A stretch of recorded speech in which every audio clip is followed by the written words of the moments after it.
चलिए आइए देखा जाए solution of system of linear equation.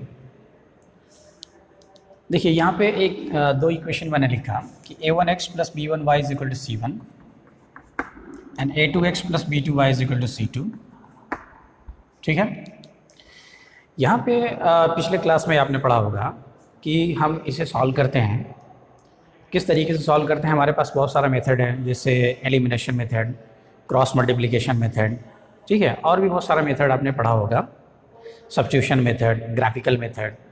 लेकिन यहाँ पे जो ये सिस्टम ऑफ इक्वेशन है, लीनियर इक्वेशन, इसे हमें मैट्रिक्स और डिटर्मिनेंट के थ्रू हमें सॉल्व करना है। ठीक है, मैट्रिक्स के थ्रू सॉल्व करना है। देखिए कैसे हम सॉल्व करेंगे इस इक्वेशन को। सबसे पहले इस इक्वेशन को हम एक मैट्रिक्स के फॉर्म में लिखेंगे। ठीक है, कैसे लिखेंगे? यहाँ पे हमने एक मैट्रिक्स बनाया, ये जो कोफिशिएंट्स हैं, पहला इक्वेशन इसका कोफिशिएंट है a1 और b1, तो a1 और b1। सेकेंड इक्वेशन के जो कोफिशिएंट्स हैं वेरिएबल के, उसको हमने लिखा a2 b2। ठीक है, एक मैट्रिक्स यहाँ पे हमने बनाया कोफिशिएंट्स को लेकर के, और इसके बाद हमने वेरिएबल्स को लिया। ठीक, और उसके बाद इज इक्वल टू लिखने के बाद हमने यहाँ पे कांस्टेंट टर्म्स लिखा है।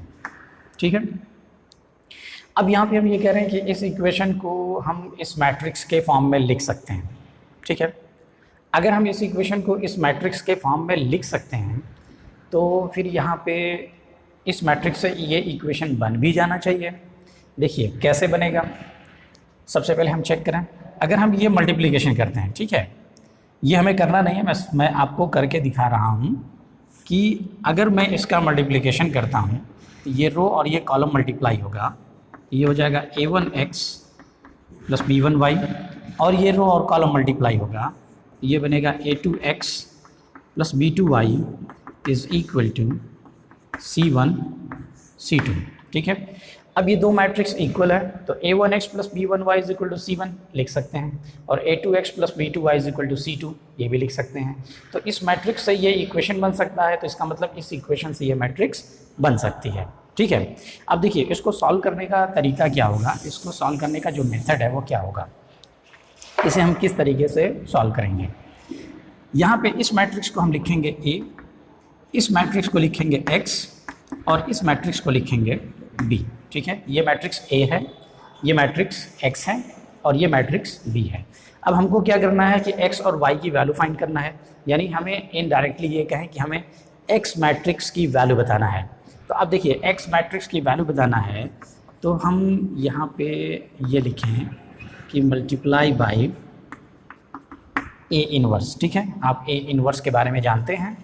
a इनवर्स से अगर मैं दोनों तरफ मल्टीप्लाई करता हूँ तो ये बनेगा a inverse into a into x, और ये बन जाएगा a इनवर्स इंटू b।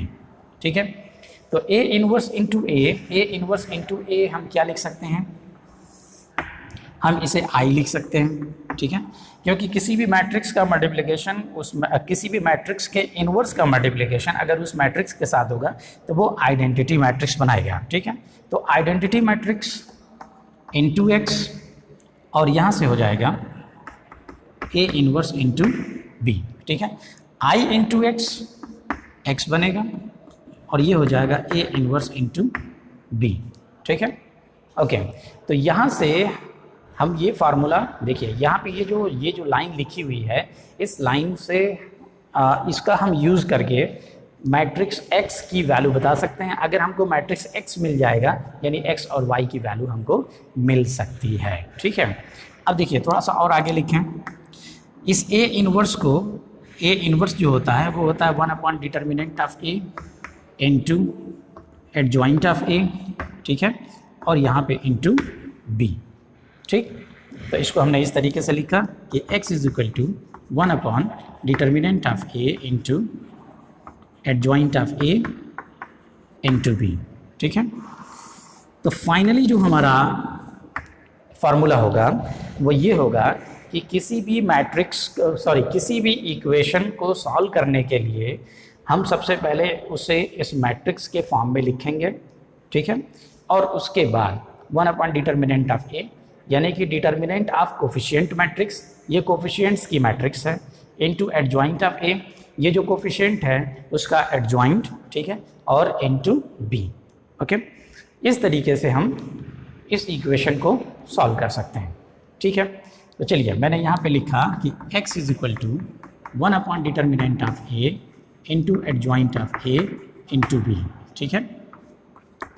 अब मैं यहाँ पे एक एग्जाम्पल ले रहा हूँ, इस एग्जाम्पल के थ्रू हम इक्वेशन को समझेंगे कि इक्वेशन को कैसे सॉल्व किया जाता है। अब देखिए ध्यान, सपोज मैंने ये एग्जाम्पल लिया कि 2x plus 3y is equal to 5, ठीक है, and x plus y is equal to 2, ठीक है। तो अब यहाँ से देखिए कैसे हम सॉल्व करेंगे। सबसे पहले हम लिखेंगे इसके कोफिशिएंट्स को लेकर के एक मैट्रिक्स बनाएंगे 2 3, और यहाँ पे जो कोफिशिएंट्स हैं वो हैं 1 1। फिर उसके बाद वेरिएबल्स को लेकर के हम, और उसके बाद यहाँ पे कांस्टेंट यानी कि 5 2। फिर उसके बाद अब देखिए ये मैट्रिक्स A है, ये मैट्रिक्स X है, ये मैट्रिक्स, ठीक है। तो मैट्रिक्स A क्या है?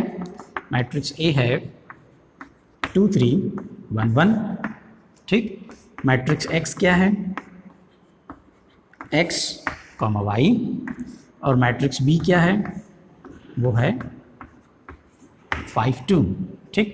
तो सबसे पहले हमें क्या करना है, इस इक्वेशन का यूज़ करना है। तो अब यहाँ से हमें क्या क्या चाहिए? हमें चाहिए determinant of A, adjoint of A और B हमारे पास है।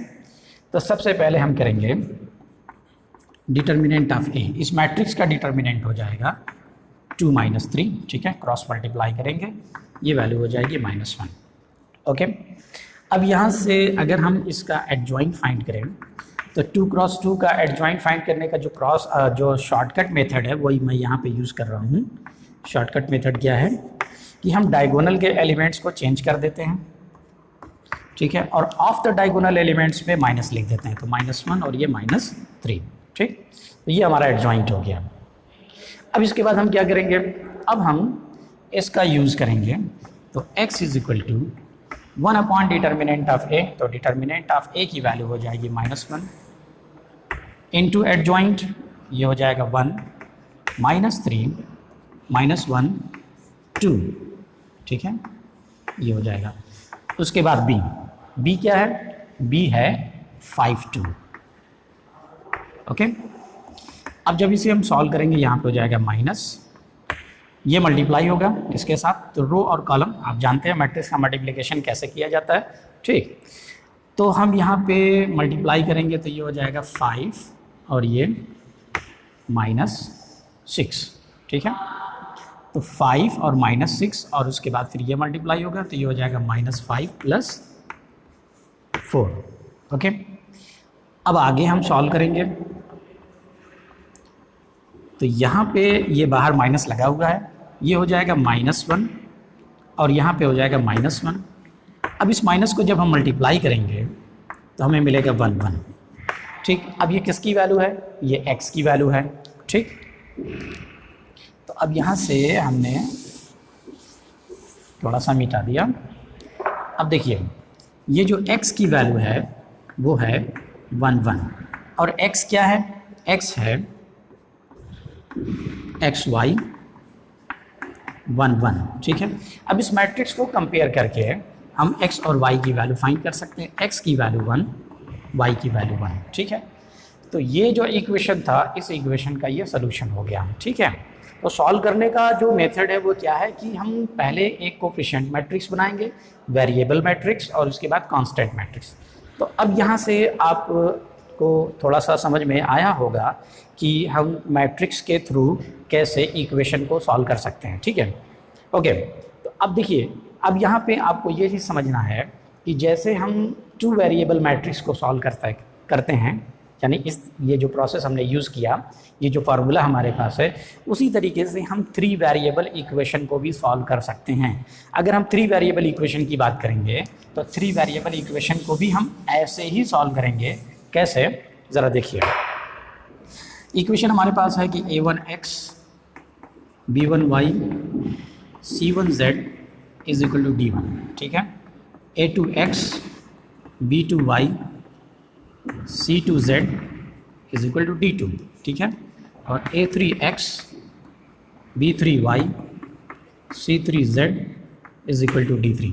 तो सॉल्व करने का प्रोसेस क्या होगा? सबसे पहले हम एक मैट्रिक्स बनाएंगे कोफिशिएंट्स को लेकर के a1 b1 c1, तो a1 b1 c1, फिर a2 b2 c2, इसी तरीके से a2 b2 c2, फिर उसके बाद a3 b3 c3, तो a3 b3 c3।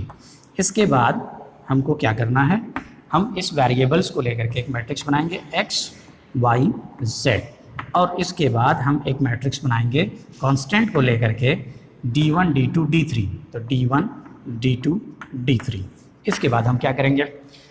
अब इस फार्मूला, ये जो फार्मूला है हमारे पास, ये फार्मूला हम यूज़ करेंगे। फार्मूला इसमें हमें क्या क्या चाहिए? x की वैल्यू, ये जो x है इसकी वैल्यू ले आने के लिए हमें चाहिए डिटर्मिनेंट ऑफ a, तो ये हमारा मैट्रिक्स A है। मैट्रिक्स A यानी a1 b1 c1 और a2 b2 c2 और a3 b3 c3, ठीक है। ये मैट्रिक्स A है, ये मैट्रिक्स B है, d1 d2 और ये d3, ठीक है। तो अब इसके लिए क्या चाहिए? सबसे पहले इसका डिटर्मिनेंट चाहिए, फिर उसके बाद इसका एडजॉइंट चाहिए, और इसके एडजॉइंट को इस B के साथ मल्टीप्लाई करेंगे और डिटर्मिनेंट से डिवाइड करेंगे। डिवाइड करने के बाद जो वैल्यू आएगी वो एक मैट्रिक्स बनेगी x यानी x y z, ठीक है। अब इस x की जगह पे x y z को रखेंगे और दोनों तरफ से मैट्रिक्स को कंपेयर करेंगे और वहाँ से हमको x y z की वैल्यू मिल जाएगी। इस तरीके से हम किसी भी सोल्यूशन को सॉल्व कर सकते हैं, ठीक है। 2 वेरिएबल 3 वेरिएबल, ओके। तो मुझे उम्मीद है कि आपको बात समझ में आ गई होगी कि हम 3 वेरिएबल इक्वेशन को या 2 वेरिएबल इक्वेशन को किस तरीके से सॉल्व कर सकते हैं, ठीक है। चलिए, बहुत अच्छी बात है। Thank you very much.